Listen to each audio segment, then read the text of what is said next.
Bonjour Michel Dassas, je suis ravie de vous recevoir aujourd'hui pour la dédicace de votre merveilleux livre sur Jeanne Bodot, qui a été la muse, l'élève, et la vie de Renoir. Je vous laisse... Écoutez, merci infiniment de me recevoir dans ce cadre magnifique. Et ça plairait effectivement beaucoup à Jeanne Bodot, qui aimait tant la beauté. Et alors j'ai intitulé ce livre « À la lumière de Renoir » parce qu'effectivement, elle a été son élève, celle qui est considérée comme la seule véritable élève, parce qu'il a bien aussi donné quelques leçons aux petites Manet, mais elle l'a suivie pendant plus de 25 ans, jusqu'à la mort du grand maître, et elle était éblouie par ce génie. Elle s'entendait, tous les deux s'entendaient vraiment à merveille. C'était vraiment une complicité extraordinaire. Donc pour une élève, c'est merveilleux d'avoir un maître comme moi. Voulez-vous que je vous parle de ses débuts, comment ils se sont rencontrés? Oui, voilà. Alors voilà, parce que elle était toute jeune, elle avait 15-16 ans et elle entendait beaucoup parler de Renoir à la maison. Parce que le père de Jeanne, Émile Bodot, était à la fois le médecin-chef de la Compagnie des chemins de fer de l'Ouest, mais également le médecin de Renoir.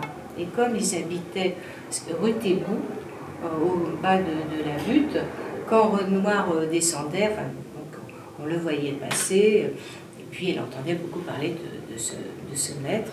Elle avait d'abord, comme toutes les adolescentes, vous savez, on est un petit peu rebelle, donc de savoir que ce grand maître était si décrié, enfin du moins que le mouvement était décrié, il commençait déjà à cette époque-là à être déjà reconnu, mais c'était le tout début.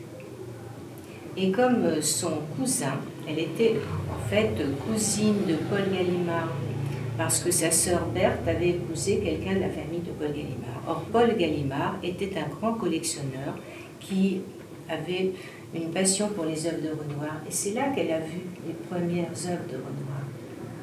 Et qu'elle a été impressionnée, c'est le mouvement de l'impressionnisme, elle a été impressionnée par toutes ces couleurs magnifiques, par cette innovation. C'était absolument saisissant à l'époque de voir qu'on pouvait peindre l'instant, peindre le mouvement. C'était extrêmement nouveau. Et toutes les couches de la société. Oui, aussi. Donc c'était une révolution. Absolument. Et ça a bien sûr touché notre Jeanne qui était, depuis sa plus tendre enfance, était attirée par la peinture. Elle prenait déjà des cours de peinture, mais des cours de peinture classiques, avec un professeur qui s'appelait Jean-Baptiste Callot. Et ce Jean-Baptiste Callot a été le père des sœurs Callot, donc, qui ont fait leur chemin dans la couture. Oui. Et voilà, donc ça a débuté comme ça, mais en fait c'est surtout débuté par leur rencontre. Et leur rencontre... Qui a été déterminante. Absolument. Elle tremblait de peur en se disant il faut absolument que je montre mes œuvres au maître pour que mes parents puissent me permettre de continuer dans cette voie. Parce que bien sûr, pour une jeune fille bourgeoise, ce n'était pas ce que les parents avaient vraiment prévu. Et donc le verdict de Renoir a été essentiel. Parce qu'il lui a dit, vous attendrez longtemps avant de faire une toile comme celle-ci. Alors là, elle avait fait un petit paysage de Givry en Bourgogne. Et c'était sans doute très frais, elle s'était beaucoup appliquée. Et le maître a vu qu'elle avait quelque chose, qu'elle pouvait sûrement faire une carrière. C'était un bonheur. Mais ce qui était rare pour les femmes. Oui, c'était extrêmement rare. C'est pour ça que les parents de Jeanne ont été vraiment des parents merveilleux, puisqu'ils lui ont permis. D'ailleurs, elle l'a reconnu. Et, quand elle a écrit ses mémoires, elle a dit que vraiment, elle avait remercié toute sa vie ses parents de l'avoir laissé suivre sa voie. Et ça lui a permis d'être heureuse. Mais vraiment, donc, vous communiez avec Jeanne Bodot. C'est un peu normal parce que quand on écrit un livre sur un personnage, d'abord on fait une enquête pour savoir. Et puis au fur et à mesure qu'on apprend à le découvrir, c'est un peu normal qu'on s'approprie un peu sa personnalité. On vit à travers ce personnage quand on écrit le roman. En effet. Et puis aussi, bon, on voit très bien que vous écrivez sur cette dame avec beaucoup de ferveur. Oui, c'est vrai. Absolument. Oui, c'est vrai. J'ai été passionnée par Jeanne Bodot. Et je pense qu'il faut être passionné pour trouver le ton juste. Sinon, on passe à côté du personnage. Et elle m'a plu. Et c'est vrai que c'était une originale. Hein, mais les artistes sont toujours il faut toujours une petite pointe d'originalité, de folie. Mais ce qui m'a surtout séduite en elle, c'est sa joie. C'est ce bonheur qu'elle avait de peindre. Et cette joie m'a portée aussi dans l'écriture.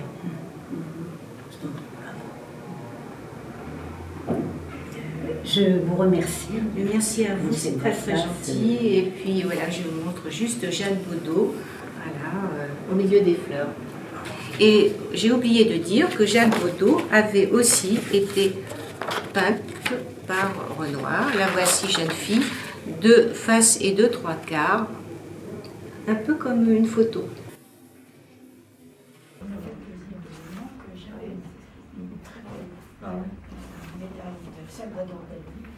Avec le livre de Grégère, je n'ai plus la médaille. Ah non, merci. Moi, je verrai, mais moi, est-ce que je t'avais offert mon ouvrage? Non. Parce que j'ai peut-être ça, mais non, alors surtout, attends, je vous rends un peu, pourquoi si je disais. On fait de la moderne, on fait des chefs-d'œuvre qui peuvent être anciens. En général, c'est plutôt moderne et contemporain. Ah oui, Je vais vous parler d'une artiste qui est morte en 1957 et qui était née en 1877. C'est Jeanne Bodot. Alors, Jeanne Bodot, on ne la connaît pas spécialement maintenant. C'est pour ça d'ailleurs que je me suis intéressée à elle, parce que je trouve que c'est vraiment dommage quand on parle de Renoir de ne pas l'évoquer, parce qu'elle a été vraiment, elle a partagé tellement de moments extraordinaires avec le grand maître. Alors, et ce portrait que vous voyez là, c'est Renoir qui l'a représenté. Elle avait 18 ans à l'époque, et il l'a représenté un peu comme s'il faisait une photographie, vous voyez, de face et de trois quarts. Elle était très jolie, Mademoiselle Bodot. C'était une grande jeune femme élancée, très coquette, des beaux cheveux noirs. Voilà, donc Jeanne Bodot était la fille du médecin-chef de la Compagnie des chemins de fer de l'Ouest. Alors vous me direz quel est le rapport? Eh bien, c'est qu'il était aussi, Émile Bodot était aussi le médecin de Renoir. Et comme ils habitaient 50 rue Thébout, au bas de la butte, eh bien, donc, est-ce que c'est pour ça d'ailleurs qu'il est devenu le médecin de Renoir, parce que Renoir habitait en haut de la butte, ou est-ce aussi parce que Jeanne avait une sœur aînée qui s'appelait Berthe et qui avait épousé un membre de la famille de Paul Gallimard. Et Paul Gallimard étant un grand collectionneur, il achetait des œuvres de Renoir. Alors peut-être est-ce grâce à Paul Gallimard que Émile Bodot est devenu le médecin de Renoir. Donc, jeune fille, en 1893, d'ailleurs dans ses mémoires, Jeanne Bodot dit que Paris resplendissait à cette époque. Elle était toute jeune fille, elle entendait souvent parler de Renoir, elle était passionnée par la peinture, elle prenait elle-même des cours de peinture avec un certain Jean-Baptiste Callot, le père des fameuses sœurs Callot qui vont réussir dans la couture. Alors, Elle était passionnée, bien sûr, mais elle voulait surtout avoir les conseils et l'avis d'un grand peintre pour savoir si elle pouvait continuer dans cette voie, ce qu'elle désirait de toutes ses forces, alors que ses parents avaient quand même d'autres ambitions pour elle, enfin des ambitions plus bourgeoises, plus conformes à ce que les parents attendaient, donc un mariage, des enfants, comme sa sœur Berthe qui avait donc fait un beau mariage et qui a eu 5 enfants. Mais Jeanne avait ce petit côté artiste qui lui donnait envie de faire autre chose que d'être mère au foyer. Un jour, elle demande à son père, puisque tu connais bien Renoir, j'aimerais bien qu'il me donne son avis sur mes œuvres, sur mes toiles. Oui, effectivement, je le connais bien, mais je le vois, c'est mon patient. Demande plutôt au cousin, à Paul Gallimard, puisque lui, il le voit souvent. Et grâce à Paul Gallimard, elle a rencontré Renoir, qui un jour descend de la butte, s'arrête, et puis, bon, voilà, vous avez des choses à me montrer, mademoiselle? Alors tout de suite, elle est allée chercher ce qu'elle avait de plus beau, et c'était une toile qu'elle avait faite à Givry, en Bourgogne. Alors elle a attendu le verdict, l'angoisse, le verdict de Renoir, qui lui a dit vous travaillerez longtemps avant de faire une autre toile comme celle-ci. Donc ça, c'était vraiment un fabuleux encouragement et qui a décidé, qui a emporté l'accord des parents qui ont bien voulu qu'elle continue dans cette voie et qu'elle prenne des cours. Dans un premier temps, les beaux-arts étaient interdits aux femmes à l'époque. Donc dans un premier temps, Renoir a pensé qu'il fallait mieux qu'elle aille à l'Académie Julian. Là-bas, il y avait un professeur qui donnait un enseignement très classique. Et donc, Renoir lui dit, ce que vous allez faire va peut-être pas forcément lui plaire. Donc, vous allez là-bas pour les modèles, et puis vous me montrerez vos œuvres. Alors, c'est ce qu'elle a fait dans un premier temps. Donc, elle allait là-bas et elle faisait à la façon Renoir. Et puis, un jour, le maître est venu, Jean-Paul Laurens est venu de façon impromptue. Et il a demandé à voir les œuvres de toutes les demoiselles qui étaient là. Et alors, aussitôt, elle a caché, bien sûr, son tableau. Mais une méchante camarade a repris l'œuvre et lui a replacé dans son chevalet. Et là, Jean-Paul Laurens a dit « Je ne corrige pas cette peinture-là ». Au lieu d'être vexée de ce qu'espérait la méchante camarade, eh bien, Jeanne était ravie. Elle dit, alors, je suis une impressionniste, Donc, elle était absolument ravie. Et, bien sûr, après, elle ne pouvait pas vraiment continuer d'aller à l'Académie Julian. Et Renoir lui a proposé de lui donner des cours dans son atelier. Donc, c'était déjà un pas de plus. Et de fil en aiguille, ils sont devenus de plus en plus complices. Ils appréciaient de peindre ensemble. Et malgré cette immense différence d'âge, eh bien, ils étaient comme deux camarades, deux grands, moi je dis complices comme larron en foire. Voilà ce qu'ils étaient tous les deux. Elle l'aidait à aller voir, par exemple, à demander à telle ou telle personne de devenir un modèle. Elle l'aidait dans ses négociations. Elle partait avec lui dans la campagne pour peindre. Ils partaient allègrement tous les deux. Et c'était que des parties de plaisir. Alors, il ne faut pas penser que Renoir avait à traiter Jeanne Bodot comme un modèle, parce qu'il l'a prise également comme modèle, comme un des autres modèles. C'était quelque chose, il y avait une relation très de confiance et de respect entre eux, et donc c'était vraiment une amitié très profonde qui a commencé et qui a duré jusqu'à la mort du peintre. Alors, bien sûr, elle va être aussi elle va entrer un petit peu dans la famille des Renoir. Elle va aller souvent chez eux et partager la vie familiale. D'ailleurs, au bout d'un certain temps, Aline Charigot, donc l'épouse de Renoir, se dit ah, mais elle a l'âge maintenant, Jeanne Baudot a l'âge de se marier. Donc elle réfléchit avec qui elle pourrait la marier.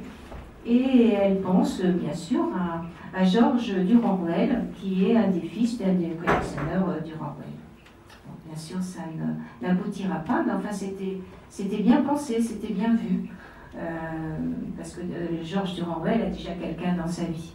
Donc Jeanne, côté sentimental, elle a bien sûr une énorme admiration pour Renoir. Jean Renoir dira que le maître est le seul véritable amour de sa vie, parce qu'elle ne se mariera pas. Elle aura beaucoup de prétendants, mais de façon très platonique, puisque comme elle est très jolie, elle va rencontrer des artistes quand elle va peindre au Louvre, par exemple. Mais il y a aussi Degas, qui est beaucoup plus âgé qu'elle, qui lance à un moment donné, lance l'idée « Oh, mais si j'épousais Mademoiselle Baudot, ça ferait vraiment un drôle de mariage. Hein. » Donc il dit « Oh, elle me plaît bien, Mademoiselle Baudot. » Mais voilà, donc elle a été courtisée, mais elle ne s'est pas mariée.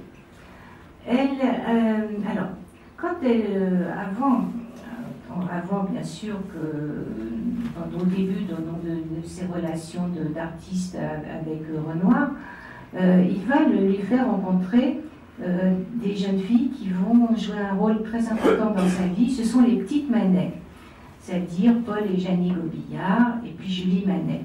Julie vient de perdre sa mère, Berthe Morisot, et il veut essayer de lui favoriser un petit peu des sorties. Donc Jeanne va inviter Paul, les petites Manet, chez des cousins. Enfin, moi, j'ai pas retrouvé la relation vraiment de parenté, mais elle appelait ces gens-là ses cousins. C'était les Clément, le colonel Clément, qui est devenu ensuite général d'ailleurs. Ils avaient un doyenné à Givry. Donc je suis allée visiter d'ailleurs ce doyenné qui est encore dans son jus. C'est vraiment c'est émouvant de voir ça.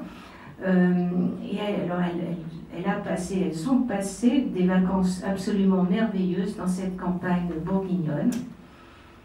Et à cette époque-là, on s'amusait comme des enfants, parce qu'il n'y avait quand même pas, beaucoup de distractions, il n'y avait pas de télévision là, au milieu de la campagne, à part les lectures, les promenades. Eh bien, les gens aimaient faire se travestir, improviser des scénettes, jouer des petites pièces de théâtre. Et vous allez voir, alors, cette dame-là, c'est Jeanne Baudot, qui se déguise Elle aime bien se déguiser en garçon. Là, nous avons Paul Gobillard, Julie Manet.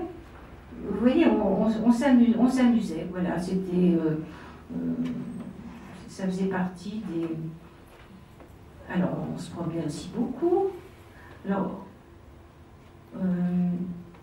une excursion à Givry, toujours ce fameux Givry. Ça a été des moments de bonheur. Voyez. Alors, Givry, donc derrière, vous voyez, c'est très vallonné. Là, derrière moi, vous avez le doyenné. Et tout en bas, tout près, eh bien, passe la voie ferrée. Donc, c'était très facile d'aller à Paris, de Paris à Givry. Vous voyez tout ce monde qui se promène. Alors ça, c'était un moment extraordinaire dans la vie de Jeanne, parce qu'elle était donc dans ce milieu d'artistes et également en vacances. Elle avait un caractère très heureux, très joyeux. Et Julie Manet, c'était peu de temps avant son mariage, parce que le mariage de ses amis va terminer ce temps d'une adolescence prolongée. c'est vers 1900, tout le monde va commencer à convoler, à avoir des enfants. Et Jeanne, elle reste célibataire et passionnée par la peinture. Elle peint. Elle va au Louvre. Il n'y a que Paul Gobillard qui, elle aussi, reste célibataire. Et toutes les deux, elles vont continuer à créer et à produire. Et même, donc, elles vont pouvoir participer au Salon des Indépendants. Alors, dans un premier temps, quand elles font leurs premières expositions, les critiques vont être assez bonnes parce on reconnaît dans leur façon de travailler, on reconnaît un peu la patte du maître, c'est ce qu'on leur dit. Et puis, alors je vais vous montrer, par exemple, Jenny Gobillard, voilà. Alors là, vous voyez, ça c'est Julie Manet, qui a représenté Jenny Gobillard, qui a représenté Jenny Gobillard, et dans le fond, on aperçoit Jeanne Baudot. Vous voyez là, ici, c'est Jeanne Baudot qui peint. En fait, c'est une peinture, elles sont toutes réunies, en fait, quelque part, par cette toile. Renoir l'a peint. Vous avez vu tout à l'heure, c'est le 3/4. Là, c'est une peinture, on ne la reconnaît pas forcément, mais elle est assise sur l'herbe. Alors, donc, vous avez Julie Manet, Paul Gobillard, Jenny Gobillard et une grande amie aussi, la fille Mallarmé. Vous voyez, donc Jeanne évolue grâce à son art, elle va évoluer dans ce monde d'artistes, elle va connaître donc tous les artistes bien sûr qu'elle rencontre au Louvre, les amis comme Manguin, qui sont des jeunes gens qui vont s'attarder devant ses toiles et qui vont lui donner des conseils, et également Paul Valéry qui va ensuite fonder avec elle les Amis des cathédrales. Mais ils aimaient s'amuser, en fait c'était des jeux intellectuels. Les Amis des cathédrales, c'était un prétexte en fait pour se réunir et puis s'envoyer des messages. Alors, comment est née en fait cette association des Amis des cathédrales? C'est qu'il y avait un des artistes qui voulait en fait organiser quelque chose dans une cathédrale, organiser un concert dans une cathédrale. Et ça a pris 2 ans à Paul Valéry et à Jeanne Baudot pour organiser dans la cathédrale de Chartres un récital. Et c'était vraiment la dernière chose, le dernier moment de convivialité et de grande joie avant la guerre de 14. Parce que cette guerre de 14 va en fait complètement dérégler toute cette belle mécanique, tout ce monde. C'est la fin d'un monde heureux. C'est la fin d'un monde heureux pour bien sûr la France entière, mais également Jeanne va perdre des êtres chers pendant cette guerre. Et c'est pour ça que la peinture va être vraiment sa bouée de sauvetage. Elle va considérer en fait la peinture comme une carapace contre le malheur. D'ailleurs, elle dira que grâce à la peinture, elle a pu s'élever dans le monde de la beauté pure et en fait se défendre de toutes ces atteintes terrestres. Bien sûr, pendant la guerre, il va y avoir un moment où elle va, le seul moment en fait de sa vie, où elle va reléguer le chevalet et puis les pinceaux, mais ça va pas durer très longtemps, parce que bien sûr, elle se disait comment peindre des choses colorées, de magnifiques paysages, alors que tout est noir, tout est gris autour de moi, mais il y a un moment donné où le printemps revient et où elle s'est remise aussi, en même temps que toute la France se remettait au travail et essayait de tout reconstruire. Et malheureusement, 1919, décembre 1919, Renoir va partir lui aussi. Alors comment survivre à cette perte immense? Toujours la même chose, la peinture.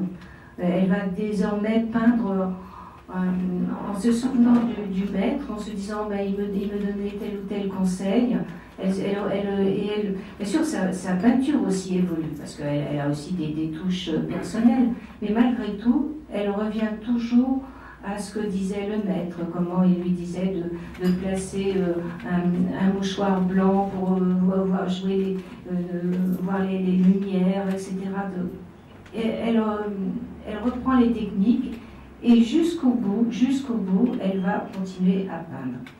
Et aussi, elle va continuer à voir d'ailleurs ses amis intimes, donc Julie Manel, etc. Sa vie va aussi prendre une autre tournure quand quand son père va décéder. Sa mère cherche quelqu'un pour venir l'aider dans une sorte de dame de compagnie. Et cette dame de compagnie arrive avec un petit garçon de 3 ans. Et ce petit garçon de 3 ans va être vraiment le fils adoptif de Jeanne. Elle va se prendre d'amour pour cet enfant, qui sera Jean Griot. Et Jean Griot sera le rédacteur en chef du Figaro. Et le rédacteur en chef du Figaro sera aussi celui qui mettra le pied à l'étrier à Jean-Marie Rouart. Jean-Marie Rouart, donc, qui entendait souvent parler de Jeanne Bodot, puisqu'elle appelait régulièrement Julie Manet, et justement au téléphone, quand elle appelait, on lui disait souvent monsieur, parce qu'elle avait une voix très grave. Jean-Marie Rouart a pu justement, et ça c'est merveilleux pour moi, parce qu'il a pu me donner cet élément que j'ignorais complètement, et qui recoupe un petit peu ce goût aussi du travesti, avec Jeanne, etc. Voilà. Et donc, ces dernières années sont assez heureuses, parce que c'est une personne joyeuse et qui va justement se consoler de tout grâce à la peinture. Alors je voudrais quand même vous montrer Jeanne âgée. D'abord Jeanne a un âge moyen, voilà. Elle a toujours ses chapeaux. Alors ces chapeaux qu'elle orne de fleurs fraîches, de fruits frais, de plumes, c'est une originale. Alors Jeanne avec ses chats. Jeanne avec ses chats dans sa maison de Louvciennes. Cette maison que Renoir lui avait conseillé de louer dans un premier temps, qu'elle avait conseillé à son père de louer, et qu'en fin de compte, Émile Bodot finira par acheter, et où elle va vivre la fin de ses jours. Jeanne devant son chevalet. Jeanne avec sa mère. Jeanne toujours dans les fleurs. Encore une peinture de Jeannie Gobillard, donc ça je vous ai montré, peinte par Renoir. La maison de Jeanne à Louvciennes. Alors voilà les œuvres de Jeanne. Beaucoup de nature morte. Elle adorait ça, et elle pouvait refaire le même motif autant de fois, vous voyez.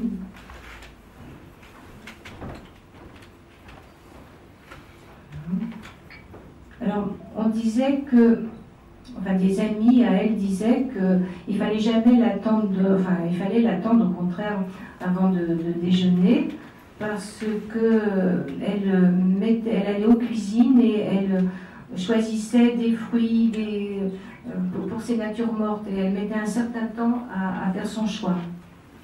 Ça pouvait durer une bonne demi-heure. Là, c'est ce qu'elle voyait de sa fenêtre à Louvciennes, Paysage de neige. Ah oui, Auguste Renoir a eu son atelier dans la maison de son élève, voilà, pendant quelque temps, puisqu'il lui avait conseillé d'aller à Louvciennes, justement, parce que ses parents, enfin sa mère, avait une maison à Louvciennes. Voilà, elle âgée, voilà. Très âgée. Alors vous voyez, elle est sur son chapeau avec ses plumes. Et je pense qu'il faut rester sur cette image de Jeanne jeune, peinte par le maître, déjà avec des chapeaux. D'ailleurs, il y a une anecdote à ce sujet, c'est que Durand-Ruel avait dit à Renoir, oh, mais c'est plus du tout la mode des chapeaux, maintenant il faut peindre des femmes en cheveux. Alors Renoir ne trouvait pas, c'est ridicule, moi j'aime bien les chapeaux. D'ailleurs, Jeanne, vous allez m'accompagner, parce que si je vais toute seule chez la modiste, on va me traiter de serin. Vous allez m'accompagner et je veux qu'on vous fasse de beaux chapeaux. Et elle a choisi plusieurs chapeaux et il l'a peinte, il l'a présenté comme ça. Donc pour l'éternité, donc ces 4 jeunes filles qui ont toutes eu des destins, des destins de femmes artistes. Je pourrais vous dire beaucoup de choses sur Jeanne, mais tout est en fait raconté dans mon livre. J'ai essayé de démarrer l'ouvrage au moment où elle s'apprête à rencontrer Renoir, en fait, sans le savoir, puisque elle a envie de le rencontrer, mais elle s'apprête à aller passer des vacances chez Paul Gallimard, et là, elle va voir Renoir, en fait, s'approcher du maître et pouvoir vraiment à table l'observer. Et puis, alors on peut aussi vous dire que Jean Renoir lui a consacré aussi une exposition donc post-mortem, et il y avait une 60aine de toiles de Jeanne. C'est assez difficile d'en trouver, j'ai l'impression que les gens les gardent. Alors, je sais pourtant que quand elle n'était pas satisfaite d'une toile, elle la jetait, et qu'il y a des gens qui venaient récupérer dans les poubelles et qui ensuite la mettaient dans les restaurants. Donc il doit y en avoir des toiles, mais les particuliers les gardent. Moi j'en ai vu, parce que c'est des gens de la famille qui ont pu me les montrer, mais sinon, il y en a vraiment très peu. Si vous avez des questions, voilà,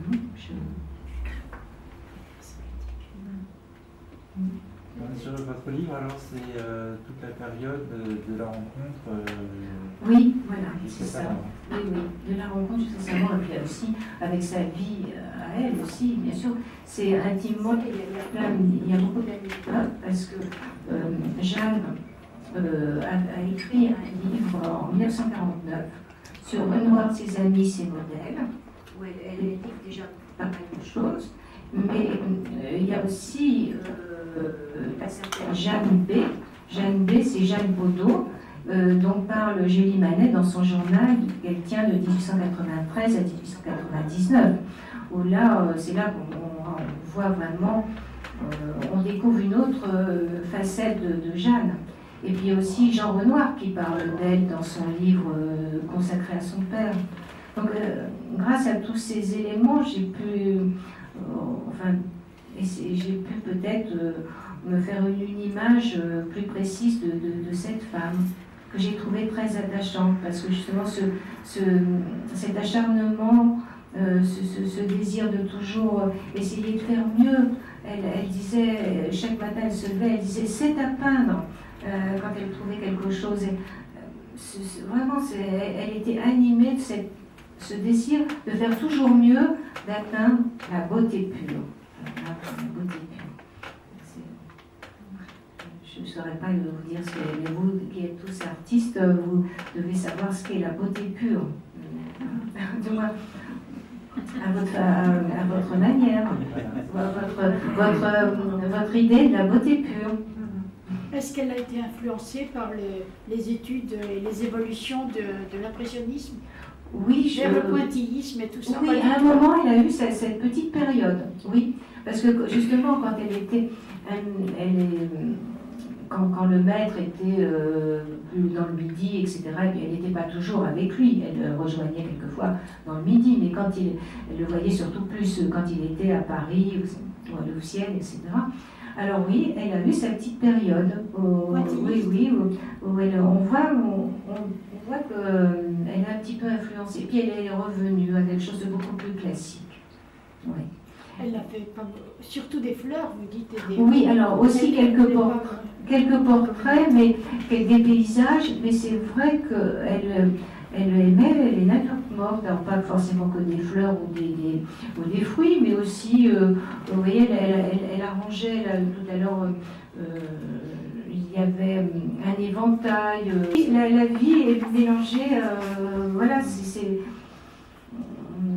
c'est une passion qui se marie bien avec la vie de tous les jours, hein, je pense. On peut créer et puis aussi être en plein dans la vraie vie, au contraire.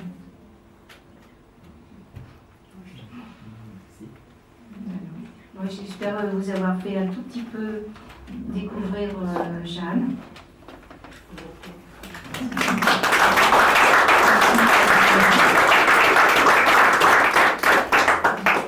My name is Victoria Lubinska-Felix. I live in Geneva in Switzerland, and I'm an architect and an artist. And here I am with the presentation of the two of my art projects. This one is one of them. And this project is called Tangential Myths.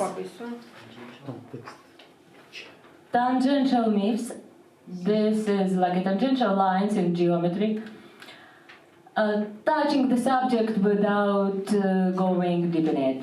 And this is why the tangential myths, it's a rereading of the stories from the Bible, from the Vieux Testament, from the mythology, Greek mythology. I'm actually half Greek. And that project, which you have a presentation into the printed pages.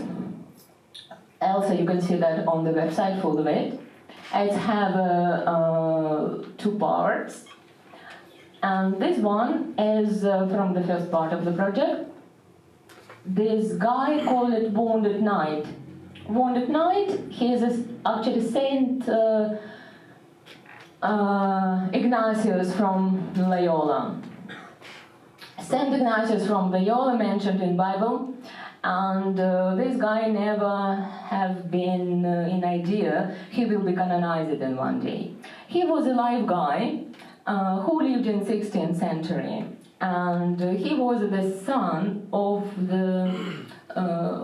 he was one of the 13 brothers of his mother who died very, very early when he was a child. And he became to be a warrior. And Ignatius grew up like a brave guy, and one day, which was very common for the 16th century, he became to be a warrior just for get a salary. And he was a participator of the battle, and he was wounded. And when he had been recovered from his wounded days, he started to think. They're very interesting thinking. He started to think, if we are killing for the name of God, our God is love, then how we are killing for the name of love? And he began to be a supporter of another guy, soldiers who have been wounded, who got problems not only with the body but with their souls, because they saw how their mates dying in the battle. They saw a lot of blood, they saw a lot of death, they saw their lives never began to be the same. And this guy began to be a supporter of that guys. He stopped to be a warrior. He stopped his career because he was wounded, and after that he never became to be in the same form. And then he continued his deep thinking of what life is, what is God, who is God is. And for the 16th century, it was a quite revolutionary behavior. And I have to tell you, as he became to be very popular because of it. Because his attitude became to be very well different. And in front of you, there is the creator of the Jesuit order. That is how Jesuit order have to be created.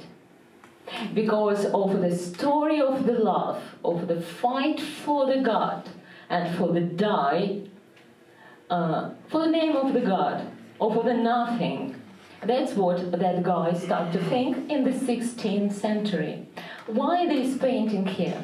I created this project during my Austrian part of life. I used to live in Vienna since 2009 to 2011. And I created this know-how. Now about how it's done. Being an architect, I'm using engineering CAD platform software for building banks, which is actually my specialization. And I invented technology for draw in the engineering construction software.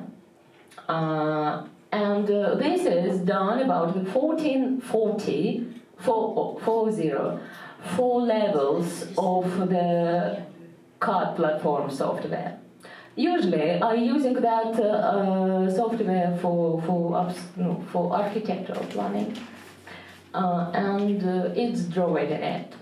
In the between, because software not existing in the real life, it's only digital technology, I print that working by hand, and then I scan it and put it all inside. So this is a symbiosis between the artificial intellect and hand drawing. Then it's combined with the new age cardboard, and then it's framed with the aluminium painted with the SOP technology of the powdering, which means the first levels of the color coming in the first level of the metal, molecular painting. So by itself, each painting of this project is an engineering construction by itself, and it continues to be the reading of the tangential myths. And why exactly this painting here from the project? I did it, as I said, in 2012 in Vienna, and it was a peaceful Europe. It was lovely to think of it. And then in 2014, just in the middle of the Europe, we got another war. We got a war in Europe. And since the 5 centuries, how humans, that is what I'm thinking, and I was thinking, and I continue to think in a way, how deep we have been learning the lessons of the history, of our European history, if in 21st century, when we are speaking with you in the technologies of vast internet, mobile tools, which gives us distance close to zero, and people still killing each other, in the 21st century in the middle of the Europe. That is the why I bring this project here, I bring this guy here, and for we all think and never ever forget as how deep our civilization can fail for get the targets and which way we are choosing in the 21st century for sort out conflicts, which is always possible, but I had a hope as our ways of sorting conflicts have to be more civilized than this 16th century Ignatius destiny. Thank you for your attention.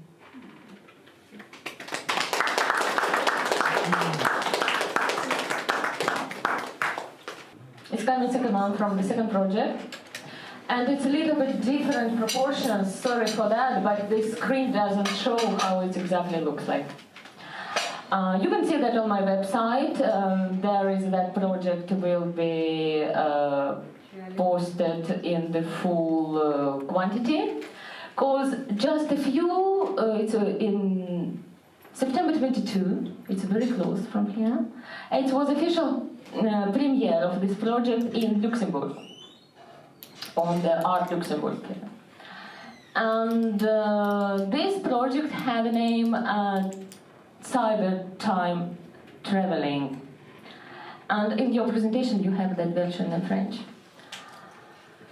What is going on here? First of all, this is a very fresh, this is the most new project which I do. I'm working on it in 2020.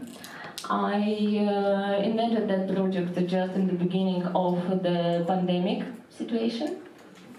There is just exactly when our life just raced online. When we meet people, friends, family, business partners, to make contracts, and all online. So our presence online became to be as stronger as never been before. And if we was against the digitalizing of our personality, we had to do it for save our business. And we all become to be a half of our avatars. And our avatars become to be more ourselves than in that days was we are in our pajamas in our living rooms. So in this project, I thinking about our digitalized personality, about our digitalized life, and about digitalized future. Exactly this painting from the project Cyber Time Traveling, having named The Future Shadows. So why the future and why the shadows? Because as soon our digitalized personality are presented in the different media, in the different social media, in our websites, on our in our communities, online, it touch our presence. Our presence not online, it's touch our presence offline. So where is the balance between our attitude which we have just right now, here tonight, and with all multiplied our personalities which we have online? And this is exactly what I'm thinking in this project. And you cannot see it exactly on the screen. It's not even very well looked on the photo on the screen of laptop, but in the reality, trust me, it's done on the pieces of the paper, which is united together for provide the full image of the lady who is in doubts, who is in digitalized windows, where she is. But she continued to be the same wall, and the pieces of papers, which is united to one, it's a symbolized that quantity of the windows where is our personality is opened during daily life, during this interesting pandemic situation. And we continue to keep them all together, and soon we can do it. I think for our real personalities, it's not that big deal. But if it will be ununited, take the left side, or take the right side, or take the top, or take the bottom, and this personality already not a complete. That is exactly what I wanted to say by exactly this painting, which I wanted to show you. And in France and in Paris, this is a premiere of this project. Thank you for your attention.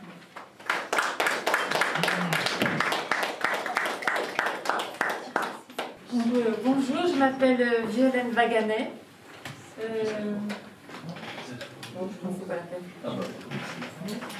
Je suis artiste peintre depuis 2014. Avant, j'étais ingénieure dans l'industrie de l'automobile. Et j'ai senti un appel de Dieu pour faire de la peinture. Et ma vie s'est organisée pour que ça se fasse ainsi. Et donc, voilà, j'ai commencé à peindre. J'ai pris des cours auprès des ateliers de la mairie de Paris et puis chez des artistes peintres voilà, professionnels pour apprendre des techniques. En fait, donc ma vie s'articule entre la prière, l'étude des Écritures saintes et la peinture. Et mon grand désir est de rendre visible ma vie spirituelle et d'ouvrir une porte sur Dieu.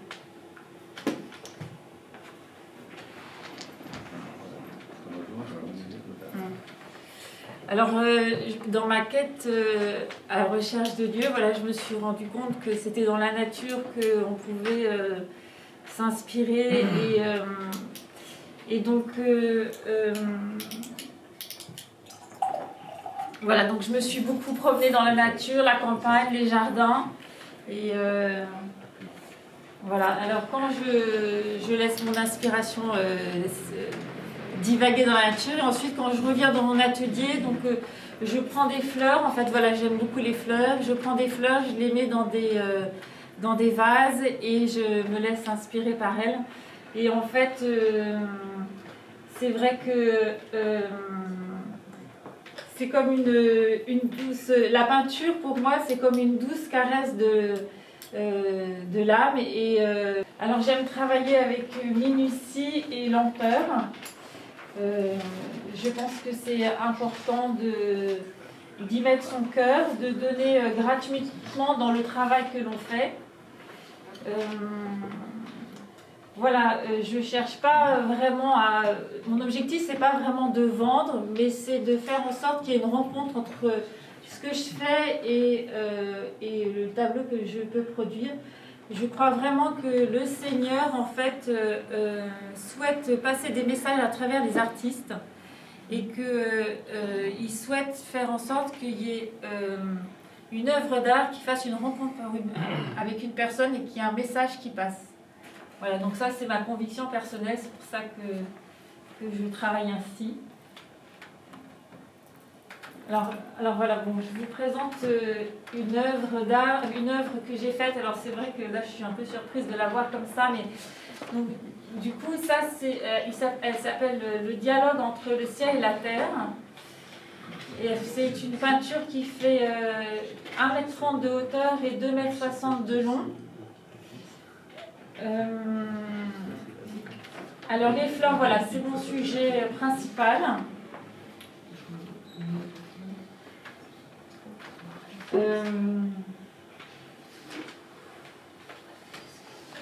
À mes yeux, en fait, les fleurs sont le trésor du jardin, un accomplissement de la beauté de la création.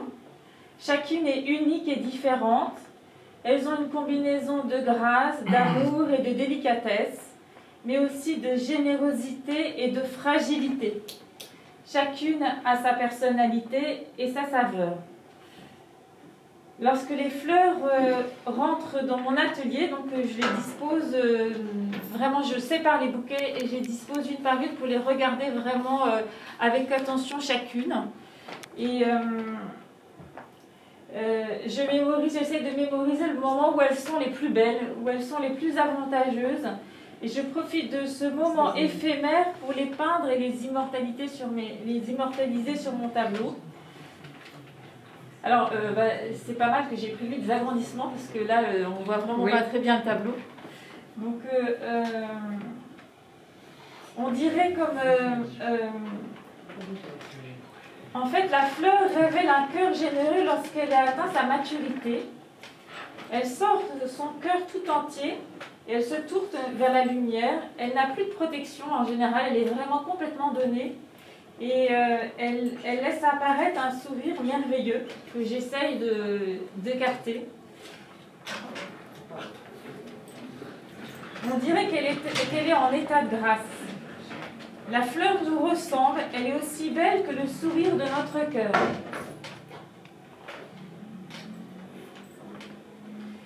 Alors la fleur est aussi éphémère comme notre vie est éphémère sur la terre. Quand on regarde le cycle de vie de la fleur, j'ai l'impression de voir le cycle de vie de l'être humain également. Elle aussi, elle grandit, elle atteint sa maturité, puis un jour, elle quitte sa tige qui va s'enfouir dans la terre et son âme s'envole. L'âme de chaque homme pourrait être à l'image d'une fleur.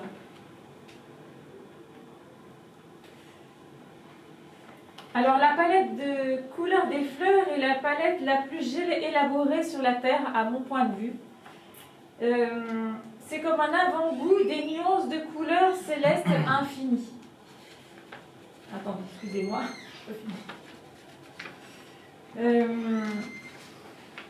J'aime imaginer que le paradis ouvrira ses plus belles fleurs pour nous accueillir. Quand l'âme quitte la terre, entourée de fleurs, elle sera sûrement accueillie dans le ciel avec les fleurs que Dieu nous a prévues. Les fleurs nous donnent un avant-goût du paradis, comme nous portons chacun un petit peu d'éternité en nous.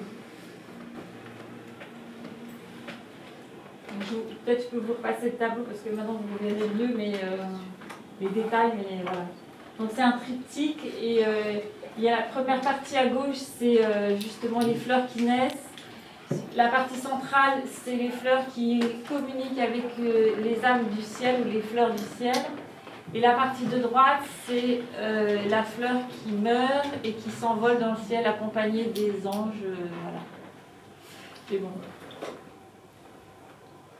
Donc voilà, ça c'est un autre tableau qui s'appelle l'arbre de vie. Alors, il est sur cette terre un arbre merveilleux. Sa racine, ô mystère, se trouve dans les cieux. Il est sur cette terre un arbre majestueux. Sa racine, ô vérité, enfante les âmes. Il est sur cette terre une fleur éternelle. Sa vie, ô amoureuse, s'envole vers la lumière. Voilà, merci.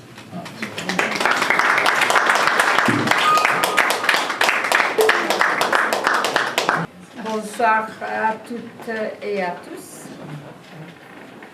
Après cette belle poésie de ma collègue précédente, je vais vous introduire un petit peu à mon travail.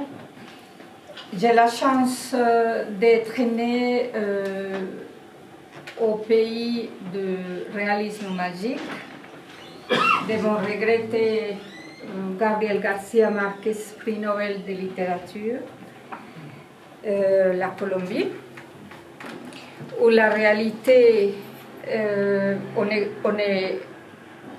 quotidiennement confronté avec une réalité composée avec des éléments oniriques, bucoliques, pour vous dire que ça,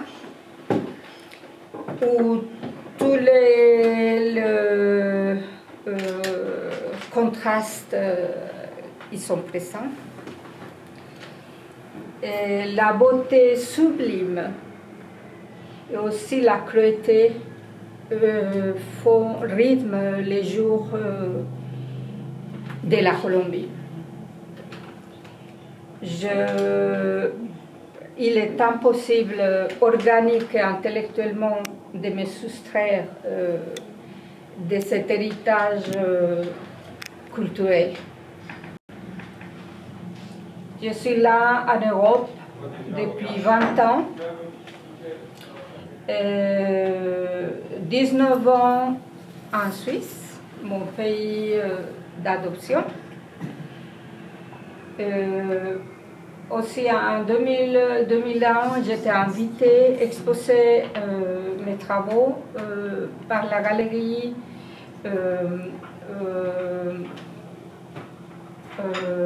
il est en blanc. C'est une galerie à Berne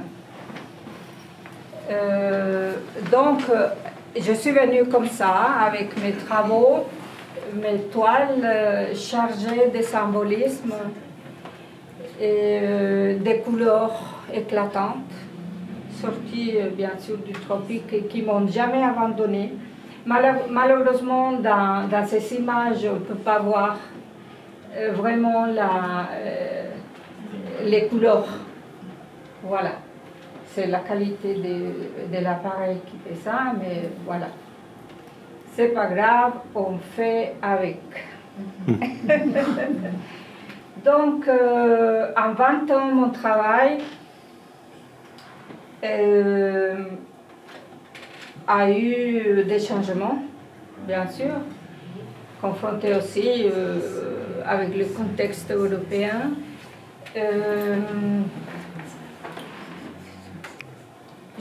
J'ai plusieurs périodes picturales dans ces 20 ans.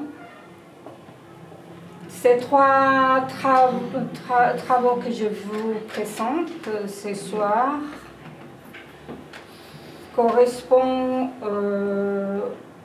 à des travaux de ces deux dernières années. Voilà, quoi encore? Qu'est-ce que je peux vous dire? Il y a un fil d'Ariane dans mon travail. C'est une espèce de mise en scène de moi-même et de mon ressenti comme femme, en tant que femme. Je m'intéresse depuis 10 ans à la technique de la fresque, la peinture à la fresque, que je réalise sur un support portatif. Cette technique, je l'ai choisie pour 2 raisons. La première, c'est sa luminosité, qui m'intéresse tout particulièrement.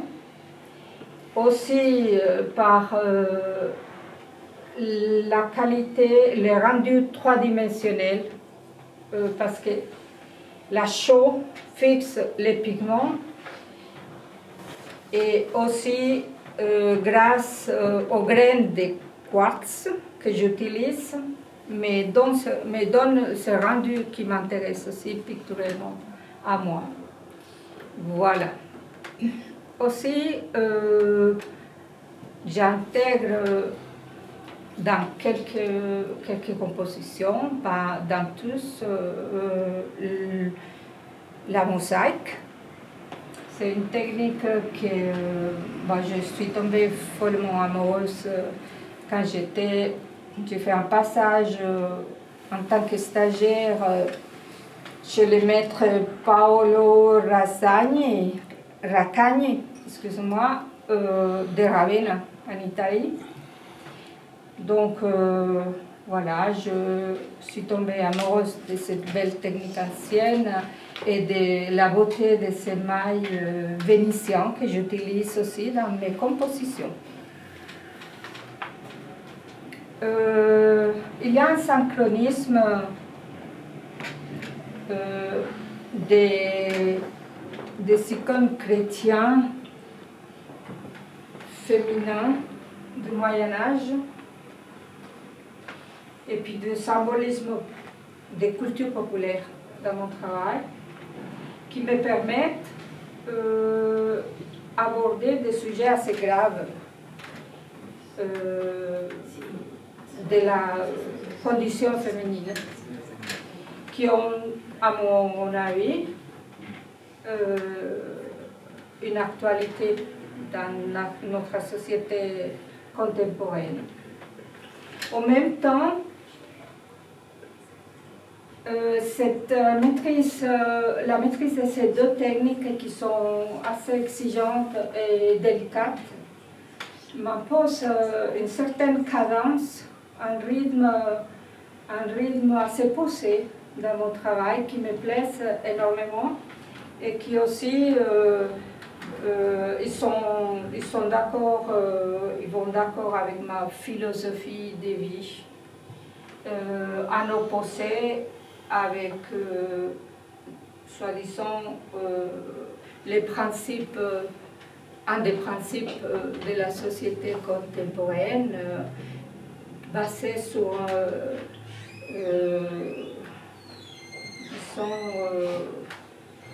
ces relations entre production, rapidité et profit, qui est tout à fait un autre, parce que moi je dois prendre mon temps, comme tu dis, quand on travaille, des données, prendre le temps et pas être pressé pour faire une production à tout prix pour un profit. C'est une technique très délicate et puis elle m'impose aussi des temps. Voilà, c'est tout ce que j'ai à vous dire. Aussi, depuis 2 ans, je travaille les sculptures. Ma formation aussi, c'est important. Je fais une école supérieure d'art assez contemporaine, plutôt dans l'art conceptuel.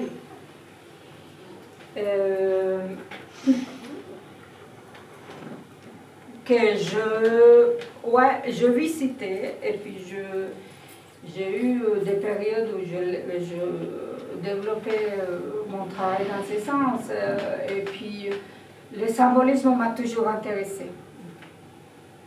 En fait, je suis venue exposer à Stufenbau. Voilà le plan que j'ai eu, cette galerie bernoise qui m'a invitée. Depuis la Colombie, je suis venue faire cette expo, et puis mes toiles étaient très chargées de symbolisme. Après, il y a eu plusieurs périodes picturales, comme je vous ai expliqué, mais je suis revenue au symbolisme assez fort ces derniers temps. Voilà ce que j'avais à vous dire. Merci beaucoup de votre attention. Merci.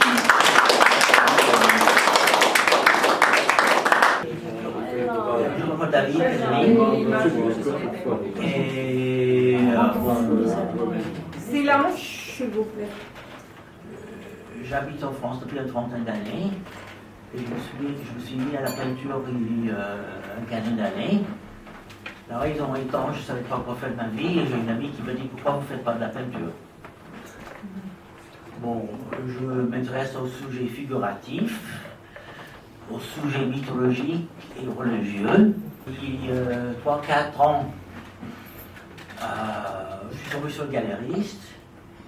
J'avais fait 13 tableaux sur Christ et les apôtres. Or, je les ai exposés. Donc, les 13 tableaux font une unité. Ils voulaient que je vende à la découpe un des tableaux. Et moi, je me suis dit, c'est absurde, puisque l'œuvre, c'est l'ensemble et pas les parties de l'œuvre. Donc, par dépit, je me suis dit, je vais faire quelque chose, un tableau sur un sujet que personne n'oserait me dire, il faut vendre les unités à la découpe. Donc, comme j'aime beaucoup, j'avais vu le film Orsouli sur Saint-François d'Assise, et j'étais très ému par ce film-là. J'ai décidé de faire il devait être un tableau sur la vie d'un saint, puisque je me suis dit que la vie de saint se comprend dans son unité et pas tableau par tableau. Donc, en 2016-2017, j'ai fait 21 tableaux sur la vie de Saint-François d'Assise, tous du même format, 50 F. Donc, ça c'est une des... Donc, je ne vais pas vous montrer les 21, puisqu'il y en a 21, mais je vais vous en montrer 2. Et bon, je me suis inspiré d'abord de ce qui a été... Je regardais ce qui a été fait à Assise au 13e siècle, 12e, 13e siècle, par Giotto. Et comme j'ai beaucoup aimé le film, je me suis inspiré du film de Saint-François d'Assise de 1950. Donc, j'ai les 2 sources d'inspiration, dont celui-ci, c'est une scène de la vie de Saint-François d'Assise, où il se demande s'il avait maltraité ses disciples. Et donc, pour se mettre en condition d'aimer le monde, il s'est dit, il faut que j'enlève le péché d'orgueil dans moi. Donc il y a une scène dans le film Saint-François d'Assise où il s'allonge par terre et les disciples lui poussent sur le dos pour lui faire partir le péché ou l'orgueil qui est en lui. Donc ça, c'est le tableau qui en est sorti. Et j'ai gardé certains aspects du tableau en noir et blanc, en hommage à Rossellini qui a fait le film en noir et blanc. Bon, voilà. Et on va essayer de trouver l'autre. Ça, c'était cette tuerie du film de Rossellini aussi, où c'est une histoire en Italie médiévale, où il y a des villageois qui étaient terrorisés par un tyran. Ils ont envoyé à Saint-François d'Assise des émissaires, lui demandant qu'est-ce qu'il faut faire. Donc Saint-François d'Assise envoie une de ses émissaires, un de ses disciples des pros, qui est allé voir le tyran, et le tyran évidemment essaie de l'intimider pour qu'il craque. Or, le disciple qui est dit de profil en prière, il a pris, on l'a traîné dans la boue, on l'a attaché à un cheval, on l'a menacé de mort, on lui a menacé de lui ôter les yeux, et il est resté passible, il a prié. Et le tyran stupéfait a soulevé le siège, et de la ville qui était en flammes, et c'est une métaphore pour la non-violence. Si les gens se traitent de façon non-violente, peut-être on peut résoudre des conflits. Et c'est le paradis qui s'ouvre sur la ville en flammes, suite à l'intervention de Général auprès de ce tyran. Donc voilà, c'est tout ce que j'ai à dire.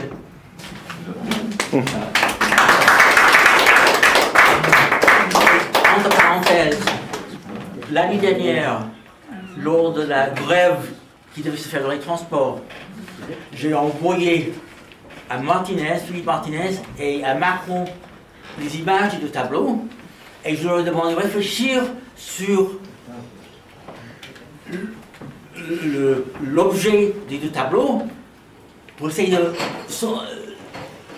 empêcher la grande grève de novembre-décembre 2019. Ils ont envoyé, j'ai envoyé à tous les deux, ils n'ont jamais répondu. Et la grève a poursuivi. Parce qu'ils n'ont même pas regardé. Merci beaucoup. Okay. Merci à vous. Voilà, je suis Pierre-Dominique Lafitte. C'est probablement un contexte familial, artistique particulier, de peintre, musicien, sculpteur, qui a déterminé un peu mon métier d'artiste, de peintre. J'ai vécu à Ville d'Avray et là j'ai commencé dans différents ateliers à travailler avec des peintres comme Yaro Hilbert, je ne sais pas si ça vous parle. Et dans différents ateliers ensuite à Aix-en-Provence, parce que j'habite là depuis, j'habite à Aix-en-Provence depuis une trentaine d'années. Donc j'ai poursuivi dans différents ateliers, la peinture, la gravure, le dessin, enfin une formation artistique complète. Et puis quelques années aux Beaux-Arts, voilà, un peu pour la forme, parce que vous imaginez bien que ce type d'œuvre ne peut pas, c'est pas dans la mouvance de ce qui se fait aux Beaux-Arts. J'aurais dû succomber un peu au cubisme et à Cézanne, parce qu'en fait, comme j'ai vécu à Aix-en-Provence, j'étais au pied de la Sainte-Victoire, donc c'était vraiment un endroit...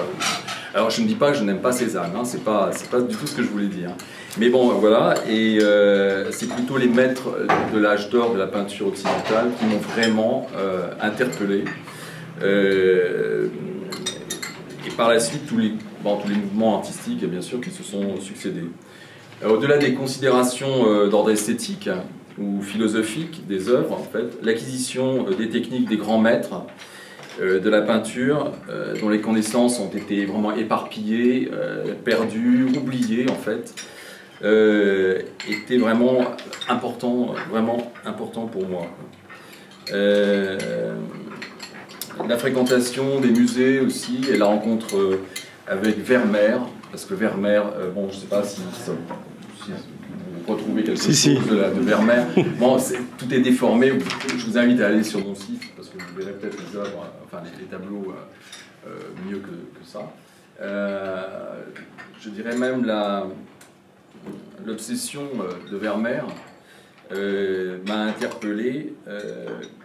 Il m'a semblé être surtout la clé pour parvenir en fait au rendu particulier des œuvres, enfin des couleurs et des matériaux que ces artistes utilisaient, quoi.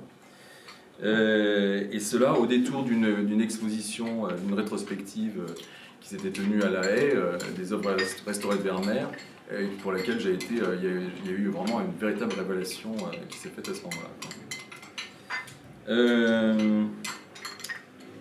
Alors c'est en fait, c'est à ce moment-là qu'il y a vraiment eu une prise de conscience et que j'ai vraiment, ça a été une révélation pour commencer un cycle sur la nature morte qui a duré pendant une vingtaine d'années, parce qu'en fait j'ai commencé assez jeune, j'ai commencé vers l'âge de 16 ans, j'ai exposé à 16 ans, et puis ma première exposition d'âge de cette époque.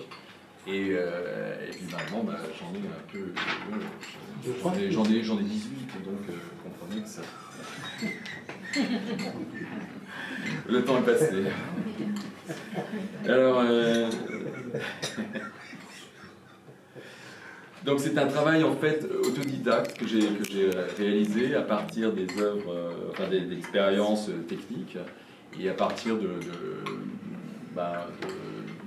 documents, de textes anciens, et à partir de tous les travaux qui ont été réalisés par Anquetin, d'ailleurs, qui était un ami de Renoir, Marc Avel, Jacques Maroger, qui a travaillé avec le musée du Louvre dans le domaine des laboratoires d'analyse des œuvres, etc. Donc tout ça m'a permis en fait de réaliser ces toiles, voilà.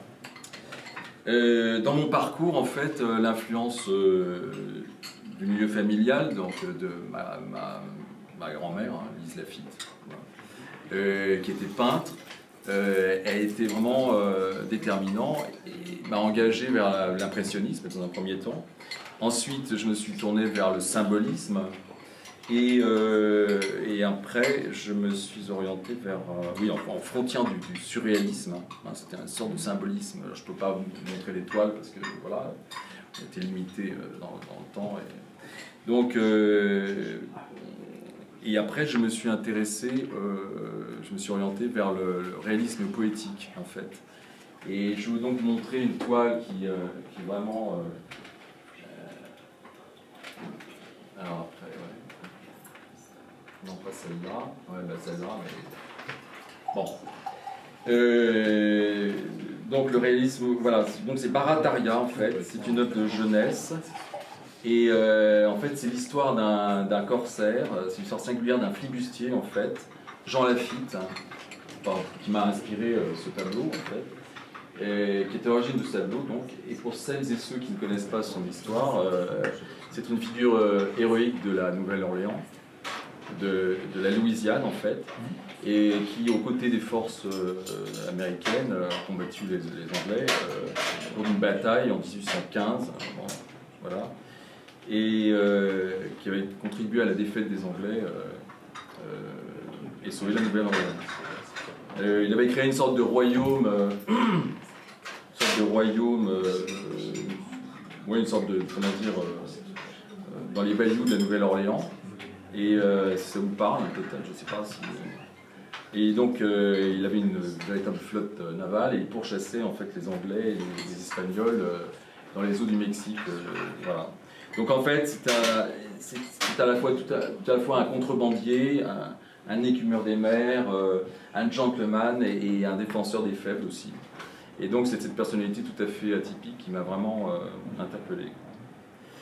Et comme j'étais donc à la recherche de sujets exotiques, cette histoire a donc été un support pour déployer tout un imaginaire et même l'ancrer dans une réalité, puisqu'il faut savoir qu'en fait ce que vous voyez sur le tableau est réel, en fait c'est un paysage, que ce lieu existe vraiment. Et le bateau à aube, c'est juste un anachronisme, mais bon, voilà, c'est pas très, très important. dont le réalisme politique que j'évoquais, en fait, s'est exprimé dans différents domaines artistiques, en littérature, dans le cinéma des années 30, 40, mais aussi en peinture.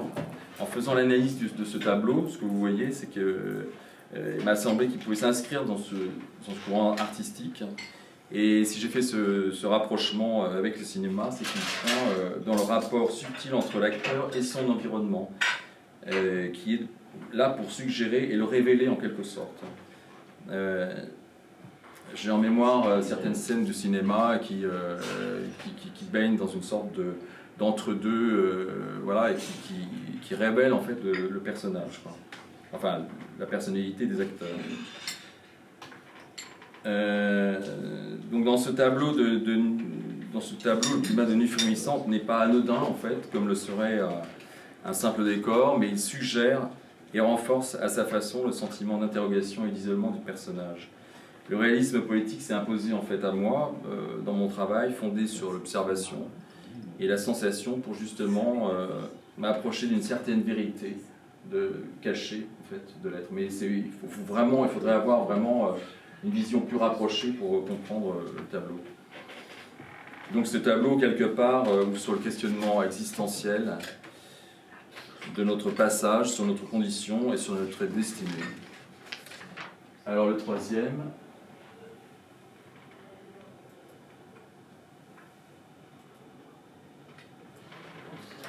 Donc le troisième, c'est l'homme sous la mer. Alors aussi loin que je remonte dans le temps, sur mon parcours, le thème des mondes sous-marins m'a toujours fasciné, et des civilisations disparues, et c'est un univers poétique qui m'a toujours enthousiasmé.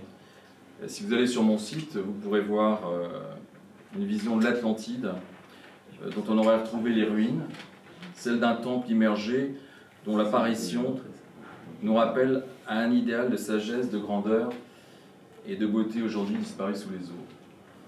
Dans le même esprit, donc, j'ai réalisé L'homme sous la mer en m'inspirant d'une œuvre d'Hippolyte Flandrin, peut-être que vous l'aurez reconnu, je ne sais pas.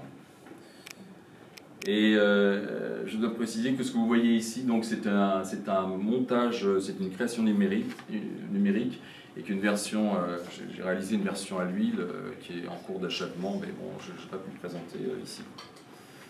Donc, processus de création, donc je procède par juxtaposition d'images, par superposition, un peu comme le ferait un peintre à l'huile avec des glacis, quoi.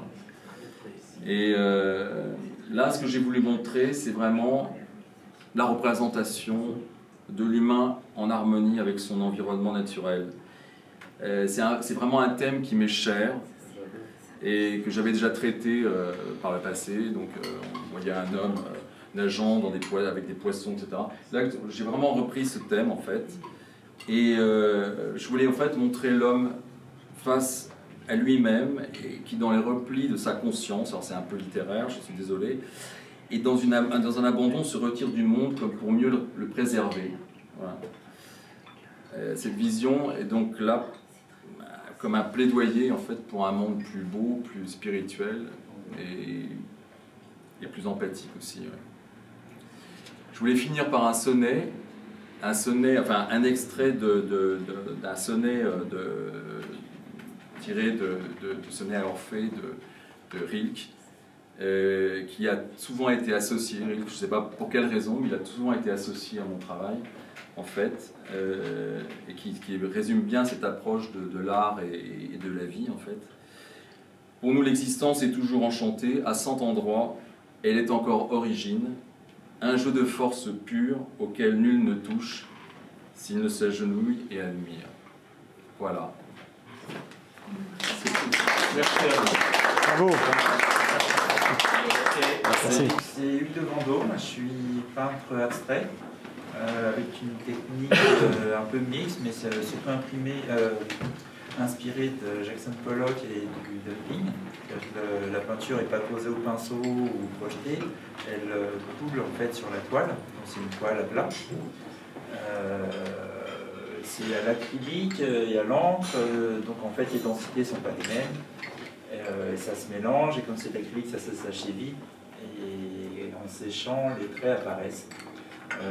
Jackson Pollock avait une manière très aléatoire. En fait, il avait un immense atelier, il pendait des gros pots de peinture qu'il balançait au-dessus de ses toiles et qui faisait un mouvement un peu aléatoire, donc il dirigeait un petit peu, mais c'était quand même assez aléatoire. Alors que moi, je travaille à la baguette, un peu comme un chef d'orchestre avec des pots de peinture où je fais mes mélanges. Et donc avec la baguette, c'est moi qui fais le mouvement, donc la toile est quand même assez organisée. Alors je suis désolé, là on a l'impression qu'il y a une sorte de jaune-vert bizarre carré, alors que c'est une toile tout en largeur, hyper colorée, donc on ne se rend pas bien compte. Mais en gros, ce que j'essaie de faire dans mon travail artistique, c'est d'exprimer des sentiments. Donc j'ai eu un cursus graphique classique, c'est-à-dire j'ai fait des cours de dessin, de peinture, de façon très scolaire, on apprenait à bien faire les choses, ce qui est très louable. D'ailleurs, j'ai un très beau travail de l'artiste juste avant, c'est magnifique. Mais justement, j'ai voulu me détacher de ça parce que ce que j'essaie d'exprimer, c'est des sentiments, des choses complètement abstraites. Et j'étais déçu en fait quand je faisais mon travail de voir que les gens faisaient attention à ce que j'avais peint et pas de ce que j'ai exprimé. Donc je voulais que l'échange se fasse directement sur la toile, que la personne s'interroge, se voulait vraiment me séparer de l'aspect figuratif pour justement qu'il y ait un échange entre le spectateur et moi-même. Donc moi j'ai voulu imprimer quelque chose sur la toile, des choses que je ressentais, et justement la personne qui va voir la toile, elle va la percevoir de façon différente, influencée par ce que j'ai fait dans mon travail, mais influencée surtout par sa vie et ce qu'elle, enfin l'état de son psychique du moment. Donc voilà, c'est un travail un peu particulier parce que d'approche pas facile au départ. C'est beaucoup plus confortable d'être dans le figuratif, on apprécie les couleurs, les jeux de lumière, la ressemblance, les proportions. Alors que là, vraiment, c'est plus un choc frontal. Alors, là, on a l'impression qu'il y a un vomi sur le tableau, mais c'est quand même plus joli normalement. Là, par exemple, c'est dans les tons violets, on voit pas vraiment. Mais on voit bien, par contre, le travail, c'est-à-dire qu'il y a énormément de couches de couleurs. Les toiles sont tellement épaisses qu'en fait les filets rentrent à l'intérieur de la peinture suivant la densité. C'est-à-dire qu'il y a des teintes qui vont avoir une composition très fluide, très légère, qui vont avoir tendance à s'élargir sur la toile, et d'autres au contraire plus compactes et lourdes, et elles vont s'enfoncer dans la toile. Donc après, techniquement, c'est un petit peu, enfin avec l'habitude, on y arrive. C'est-à-dire que les traits de pinceau sont toujours identiques, mais on peut prévoir à l'avance s'ils vont rentrer ou s'élargir pour avoir justement une finesse. C'est-à-dire qu'il faut imaginer que la peinture, il y a une sorte de couche de peinture, le trait va se déposer sur la peinture et en s'enfonçant, la peinture va le recouvrir plus ou moins entièrement, et qui va faire des filets très fins et assez harmonieux. Alors, évidemment, là, c'est pas facile de se rendre compte. Donc ça, c'est une toute petite toile, une 10 par 10, justement pour voir les effets. La peinture dorée est très légère. C'est des toutes petites gouttes, en fait, et qui vont se répandre sur la peinture en dessous, qui est de la peinture laquée noire. Et donc on voit, ça fait comme des taches. C'est dommage, on voit beaucoup mieux sur l'écran. Mais tout ça, en fait, ce ne sont que des filets. C'est-à-dire on a l'impression que c'est des taches, etc. Mais c'est que des filets. C'est des couches et des couches de filets. C'est dommage. Un truc tout coloré, super beau. On a l'impression que c'est étrange. Et même problème tout le. Alors, je sais pas si on peut grossir peut-être.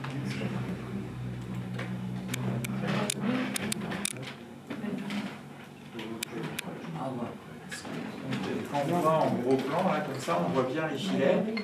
En fait, la peinture en dessous n'est faite que de filets aussi, mais comme elle était encore très humide, donc elle se mélange beaucoup avec celle du dessous. et celle d'à côté. Donc tous les filets vont se mélanger, en même temps ils vont sécher. Et puis au fur et à mesure que la toile va se faire, les filets vont apparaître et sécher sans se mélanger. Donc les filets apparaissent. Et effectivement, alors là, on ne se rend pas compte, mais voilà, c'est une grande toile. Et il y a des superpositions pendant des jours de filets pour rendre cette toile.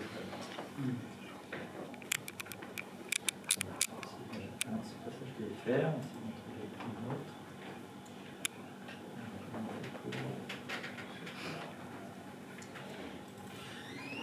Alors, je n'apprise pas très bien parce que... C'est pas ça. Je voudrais passer le toile différent.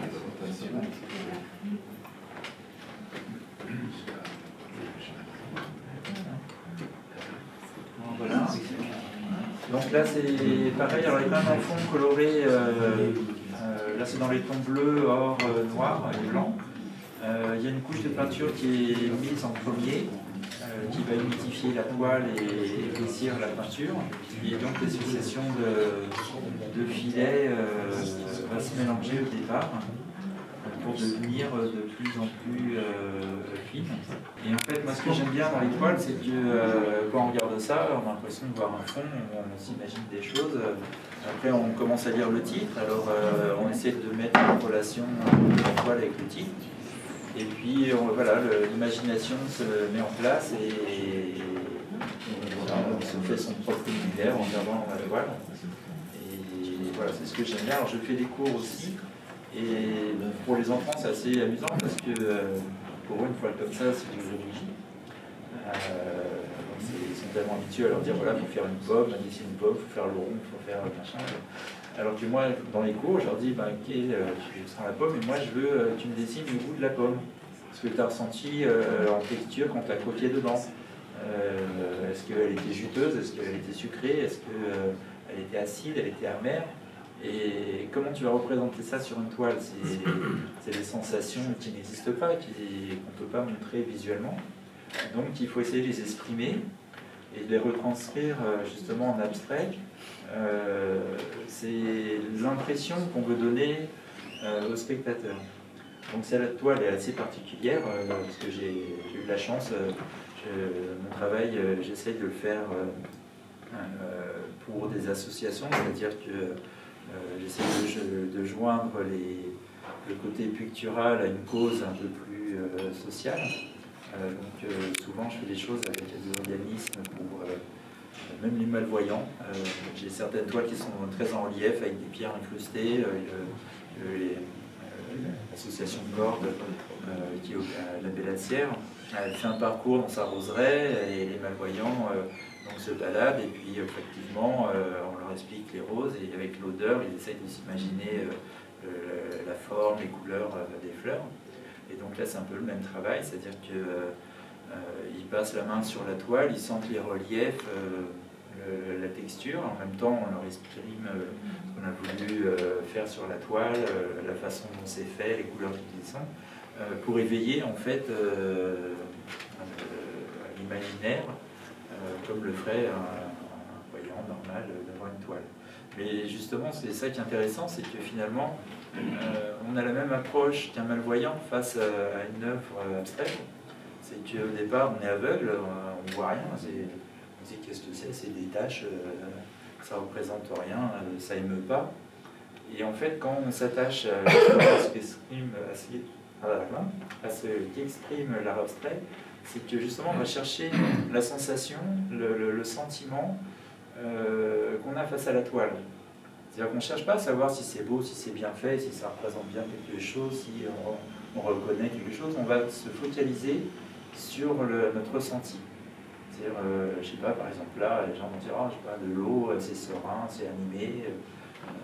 Donc voilà, c'est toute une approche philosophique complètement différente de la figuratif. Et qui n'est pas facile d'accès parce que moi j'aide pas aux gens, voilà, moi je peins pour moi, j'ai fait ma toile, j'ai exprimé ce que je voulais. Pour moi peindre c'est limite c'est un médicament, ça m'aide pour me soulager de tout ce que j'ai envie d'exprimer. Et puis maintenant, débrouille-toi. Voilà, tu es devant la toile et puis à toi de ressentir les choses. Voilà, donc il y a des toiles qui parlent, d'autres non. Il y a des toiles qui font penser à des choses, qui émeuvent, qui rappellent des souvenirs. Et c'est pour ça que j'ai choisi l'art abstrait, justement pour... alors, si vous l'aimez bien, celle-là, vous la verriez en vrai. Enfin bref, elle est dans les tons bleus, elle est très bleutée, parce qu'on ne voit pas du tout ici. Mais justement, c'est... pour tout vous dire, c'est la première toile que j'ai faite quand j'ai déménagé dans ma nouvelle ville. Je venais de divorcer, j'étais vraiment pas très bien, et j'arrive dans cette ville, et j'étais amoureux de la ville. J'étais pris d'un tel élan de bonheur, en fait, parce que ma ruelle n'était pas forcément rose, mais finalement, j'ai trouvé mon bonheur. Et c'est comme ça que j'ai exprimé cette espèce d'explosion, là, d'envol. Donc évidemment, moi, je le perçois comme ça. Maintenant, chacun va le ressentir à sa manière. Mais l'art abstrait, c'est ça. C'est une avalanche de sentiments qu'on pose sur la toile. Et en contrepartie, le spectateur, lui, il perçoit ses émotions et il les interprète comme lui, il l'entend. Et je trouve cette approche très particulière. Mais je peux faire du figuratif aussi, parce que j'ai fait un cursus vraiment standard de peintre à l'école. Voilà, les pommes, les sculptures, les machins, on dessine, on fait des fusains, on fait des passerelles, de la gouache, des machins.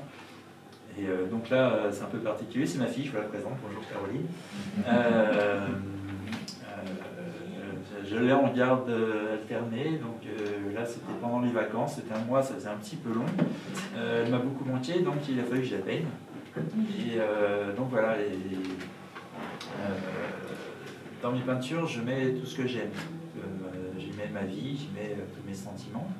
Et ce que j'aime par-dessus tout, donc il y a ma fille, et les opales. J'ai un engouement pour les opales, qui sont des pierres très colorées, très changeantes, très vivantes, qui ont des éclats, des couleurs qui changent dès qu'on bouge la pierre. Et voilà, c'est ma façon de représenter un peu tout ce que j'aime dans le... Je vais revenir un petit peu pour faire un gros plan.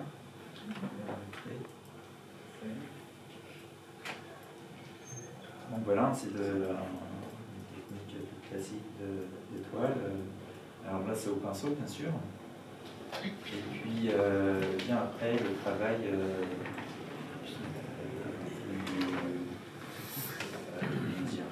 plus abstrait, mais qui donne en fait toute la vie à la toile. C'est-à-dire que le travail au pinceau a un côté très statique, un peu comme une photo. C'est un instant présent qu'on met sur une toile. Et l'abstrait vient justement animer tout ça. Moi, ces traits là, c'est comme des lignes de vie, on en suit une et on devient fou en essayant de la conserver. Et ça part, l'œil part dans tous les sens. Et voilà, c'est le côté pouvoir. Je ne fais pas ce que je veux, ne m'embête pas. Donc voilà, le côté très serein, romantique du personnage central, et qui part après en couleur et en vie avec le travail abstrait. On va essayer de faire ce qu'on a fait tout à l'heure. Ah oui, ça rend rien, c'est affreux. Je vous invite à essayer de les voir. Par contre, les proportions des tableaux sont... Alors, celle d'avant, c'était 1,50 m. Mais non, mais la restitution sur l'écran... Ah non, pas du tout, c'est une toile carrée, là. Ah, c'est une toile carrée. Ah oui, donc il y a un paramètre. Il y a un problème. Là, je la découvre en même temps que vous, en fait. C'est ça, ça m'a un peu décontenancé et j'ai plus... Il y a un petit côté effectivement en vol là dans cette toile, donc là c'est accentué finalement par le format vertical. Tu l'as fait carré, voilà. La voix de toute façon, c'est Mais là, je sais pas si on pouvait venir voir à l'écran. Enfin voilà, on voit vraiment le travail des filets qui Et viennent. surtout les couleurs, la profondeur aussi, je m'excuse, mais... Ben, c'est-à-dire que en gros, cette peinture-là, elle est faite en une semaine, avec des temps de séchage. La toile est noire dans le fond. Et au fur et à mesure des couches de filets qui vont venir les unes sur les autres, les teintes vont apparaître et disparaître, et ça va donner une espèce de profondeur à la toile.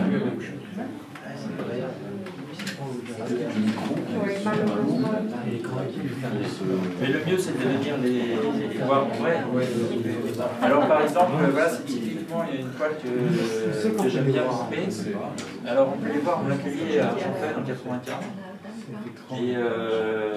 Et hélas, il y en avait dans une galerie qui n'est pas très loin d'ici, mais à cause du Covid, ils ferment. Donc je ne les verrai plus. Pas de chance.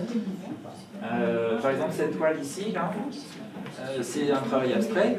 On a l'impression que c'est des filets et tout, mais en fait, non, c'est du figuratif. Oui, c'est un peu difficile à croire, hein. Mais en fait, c'est un personnage qui est en train de s'envoler.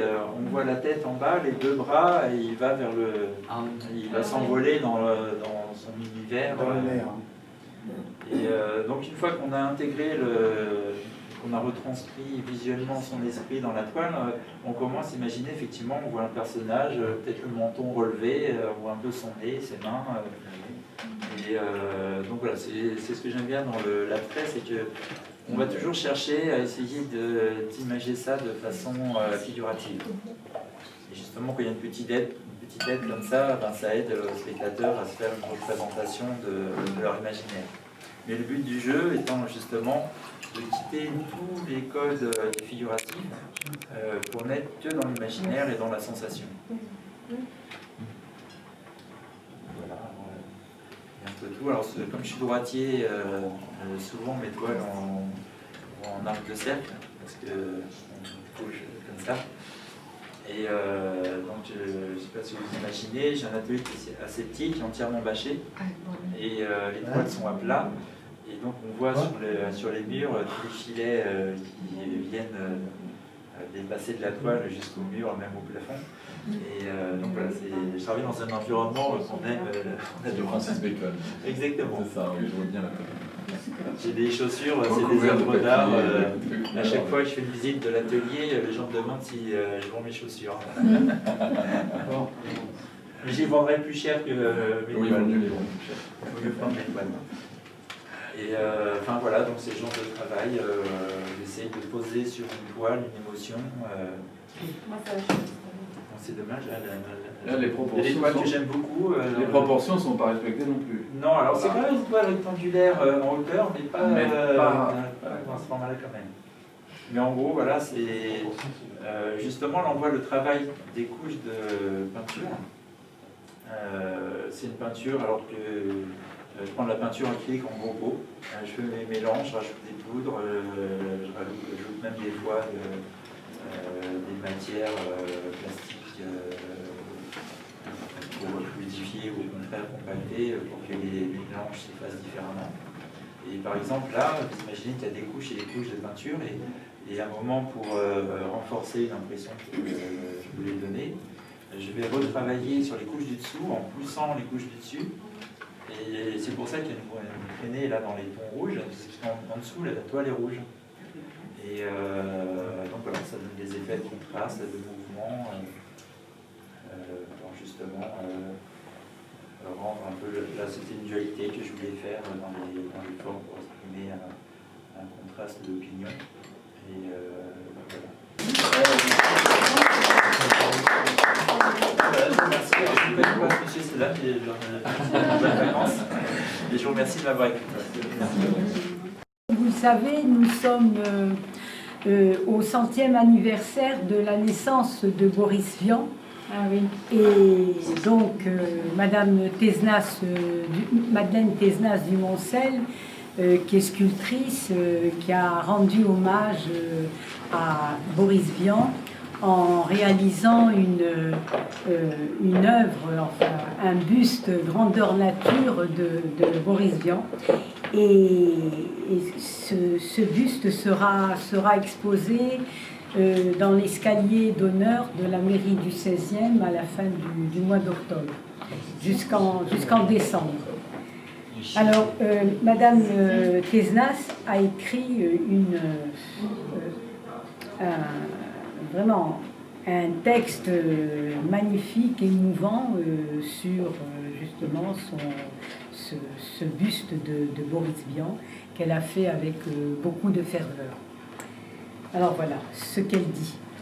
Construisant le buste de Boris Vian, examinant son beau visage sensible et instruite sur son formidable parcours créatif, de ses multiples et riches rencontres et de sa si courte vie, il savait, il le disait, qu'il mourrait avant 40 ans. J'ai ressenti la force de sa présence. Aussi ai-je choisi de faire ressortir ce regard pénétrant, lucide, mais aussi d'une grande douceur. C'est un homme qui savait aimer et se faire aimer de tous, cela se voit. Sa bouche aussi expressive et sensuelle montrait à quel point il aimait la vie. Il me semblait aussi important d'éviter une rigidité de posture. Je l'ai donc légèrement penché comme s'il était encore à l'écoute du monde.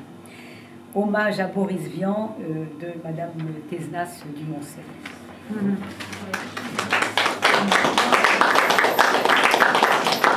Et là, ce sont les